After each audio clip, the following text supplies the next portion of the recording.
let me start with a simple example. Let's have a differential equation here. Let's say x double dot plus 5x dot plus 6x equals some input r of t. Now this differential equation could be a model of a system. You derive the equation of motion of a system, you will end up with a differential equation. Now the transfer function representing this differential equation is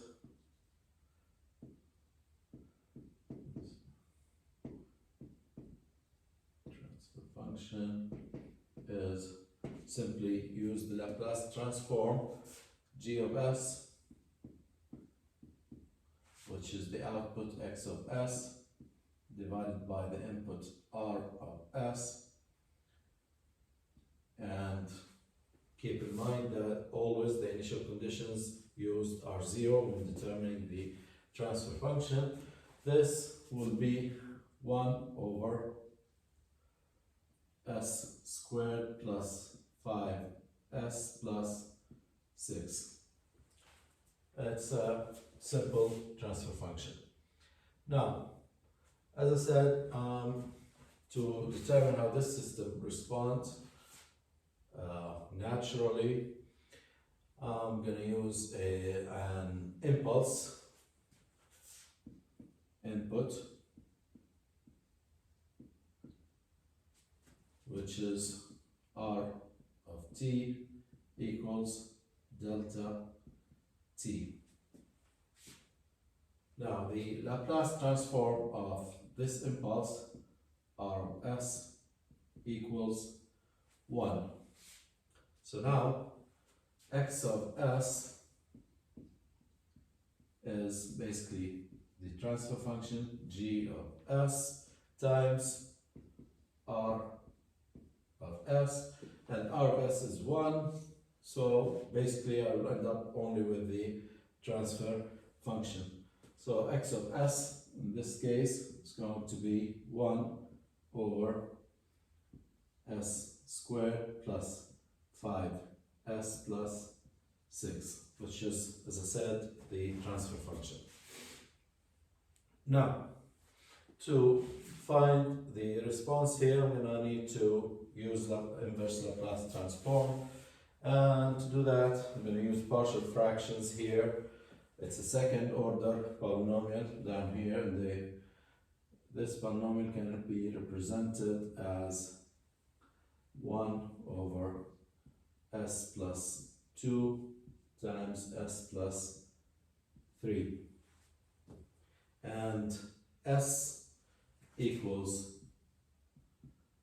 -2 and s equals -3, which are basically the solution of this polynomial.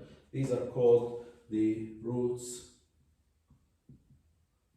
of the transfer function. Okay. So using partial fractions, x of s represented as a s plus 2 plus b s plus 3. And to find the a and b values, simple, straightforward. A is the denominator, s plus 2 times x of s, evaluated at the root of the denominator, which is -2. And if you do that, s plus 2 times x of s, you'll end up only with 1 over s plus 3, evaluated at s equals -2, which is basically 1 divided by 1 is 1. And for b, as the denominator of b, which is s plus 3 times x of s, evaluated at the root of the denominator, which is in this case negative 3. So I will just have 1 divided by, when you multiply by s plus 3, end up with s plus 2 at s equals negative 3, which is going to be negative 3 plus 2 is negative 1 by 1 is negative 1. So x of s is 1 over s plus 2 plus minus 1 over s plus 3. Now, I have a Laplace transform that says the Laplace of e to negative a t is 1 over s plus a. And the inverse is the other way around. So, using Laplace transform, or inverse Laplace transform, inverse Laplace, x of t equals 1 times the inverse of 1 over s plus 2 will be e to power negative 2t, and the coefficient is 1. And here the coefficient is negative 1, and the Laplace inverse of 1 over s plus 3 is e negative 3t. So this is the response, the total response. This includes the homogeneous and the particular. But the particular solution, as I said, this is an impulse. It goes away in a very short period of time. So this actually now here represents my natural response. And here we have two exponential functions with negative exponents. So the response with time is going to basically decay to 0 at time infinity.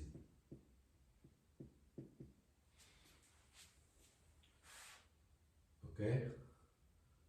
Now, let's alter this transfer function. Let me have a transfer function g of s equals s1 over s squared plus s minus 6.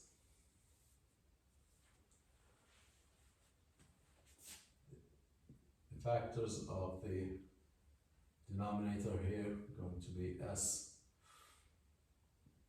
minus 2, s plus 3. And again for r of s equals 1, which is an impulse, x of s is still the transfer function, s minus 2, s plus 3. And using partial fractions, a s minus 2 plus b s plus 3. And again, the roots here, the roots are s1 equals 2, that's the root of this factor, and s2 is negative 3. So a is um, 1 over, if you go over this process, it's going to be 1 over 5, 1 divided by 5, and b is going to be negative 1 divided by 5.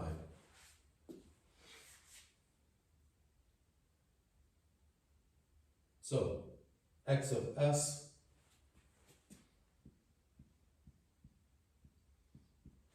is 1 over 5 times 1 over s minus 2 minus 1 over 5 1 over s plus 3, and using this transform x of t is 1 over 5, and it's s minus 2, so this exponent becomes positive, e power 2t minus coefficient 1 over 5, e, this is positive, so this is going to be negative 3t. Two exponential functions, except now the difference is that this exponent here in this term is positive. So that means this exponential part is going to grow to infinity. So the response will be, this part will decay to 0 quickly, but the rest of the response is going to go to infinity, which is basically, if a response goes to infinity, that means this response is unstable. So, let me draw a couple of conclusions here. First of all, let's look at these two examples. The roots here, s1, 2 and s2 negative 3, and the roots here, what is common here? The roots are real roots. In both cases, the roots are real, and when the roots are real, the response naturally will be an exponential function, because real roots, I will have this kind of fraction, and I will have an exponential response. So real roots will result in exponential response only. Let me write that down here. Real roots that will lead to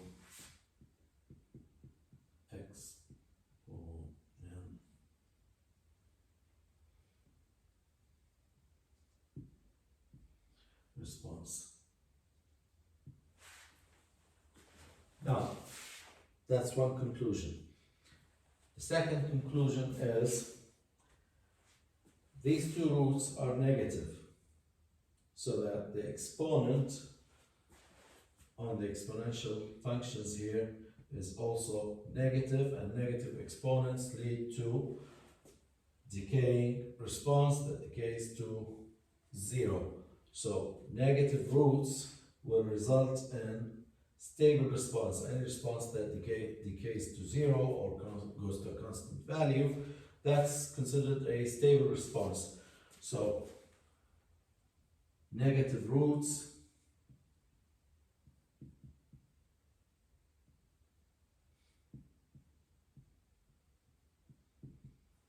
that means stable response. Now, what if the roots are positive?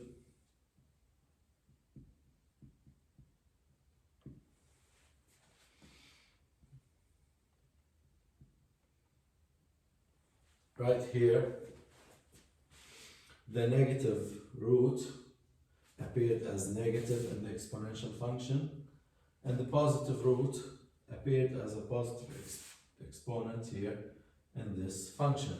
So this positive root caused the exponential function to grow to infinity. So positive roots will cause the system to be unstable.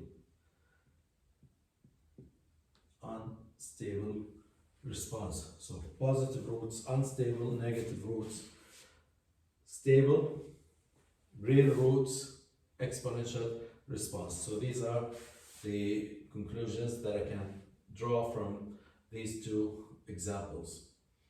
And one other thing is, when you are studying a system and you want to determine how the system responds, the values of A and B are not really important. What the amplitude of the response is not a major issue here. The amplitude of the response and the total, complete, final form of the response, that you need after you finish your whole analysis. But if I want to determine if the system is stable or unstable, all I need to know what are the roots. So just for any, let's say we have a transfer function 1 over s squared plus let's see 7s plus 12.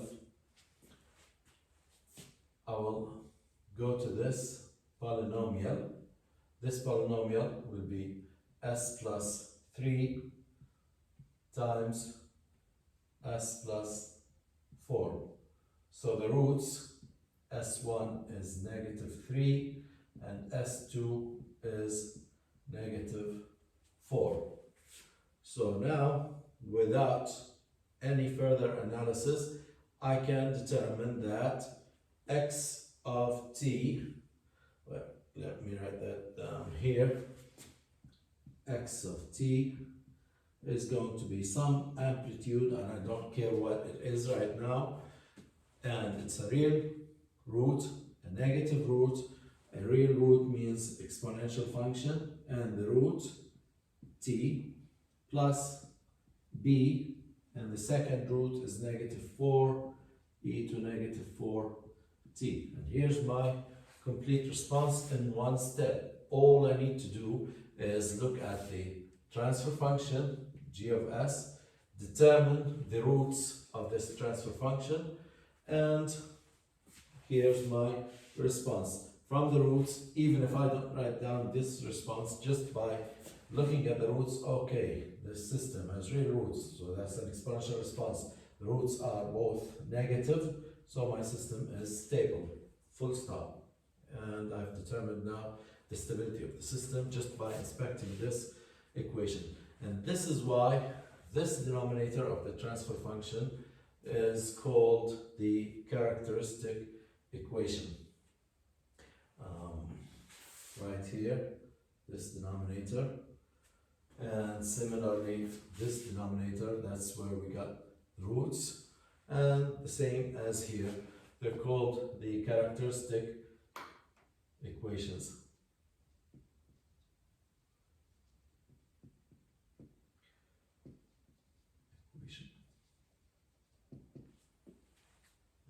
So first thing, derive the transfer function, take whatever down here, set it to 0, find the roots, and there's your response. What about the numerator? Does it have any input regarding the stability of the response? Simply no, because the numerator just controls what the A and B are going to look like. But the response itself is governed by the denominator. This is the Laplace inverse, will be based on this. The A and B are just simply coefficients. You change the numerator here, we just change the values of A and B, but it will not affect the response whether it becomes stable or unstable. That's not an issue here. So basically, just inspect the characteristic equation of a transfer function, and that tells you if the natural response of the system is stable, because all our solution here is basically the natural response, because my input goes to 0 immediately after a short period of time. This input, as we said, is just simply an impulse. So after very short time, delta t, it could be millisecond, this input disappears and the response that remains here is basically the homogeneous response or the natural response. And as I said, that's the part that I need to worry about in control systems. That's the part that I need to check if it is stable or unstable. And if it is unstable, what should I do to make it stable? That would be my control task here.